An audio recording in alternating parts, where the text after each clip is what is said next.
Satu unit kapal jenis tugboat terbakar di kawasan Pelabuhan Krunggukuh, Kecamatan Dewantara, Aceh Utara pada Minggu sore. Pihak kantor Kesyah Bandaran dan Otoritas Pelabuhan Lok Sumawe mengatakan peristiwa kebakaran tersebut tidak mengganggu aktivitas di pelabuhan.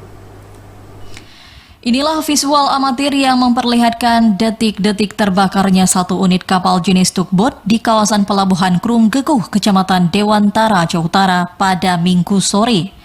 Kepala Kantor Kesyah Bandaran dan Otoritas Pelabuhan atau KSOP Lok Sumawe, Syamsul Arif mengatakan, kebakaran kapal tugboat ini terjadi di tepi pantai Bangka Jaya, Kecamatan Dewantara, Aceh Utara.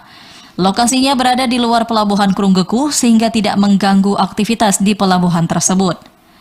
Menurut Syamsul, kebakaran yang terjadi sekitar pukul 16 waktu Indonesia Barat tersebut diduga terjadi akibat percikan api dari proses pemotongan bangkai kapal yang dilakukan oleh pihak tertentu.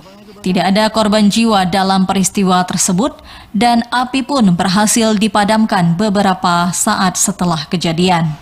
Sewaktu kegiatan pemotongan,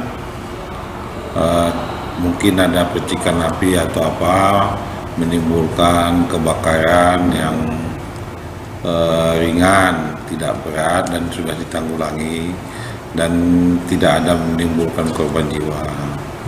Untuk saat ini, apakah ada terganggu nih Pak aktivitas di pelabuhan karena kebakaran tersebut, Pak? Aktivitas di pelabuhan karena di luar DLKR DLKP pelabuhan sama sekali tidak ada mengganggu aktivitas. Menurut pihak KSOP Lok Sumawe, kapal tugboat tersebut merupakan kapal bekas yang dilelang oleh KPNL dan telah dihapuskan dari aset negara. Dan hingga saat ini ada 2 kapal jenis tugboat yang ditempatkan di kawasan tersebut. Dari Aceh Utara, Fajar Sidik, TVRI Aceh melaporkan.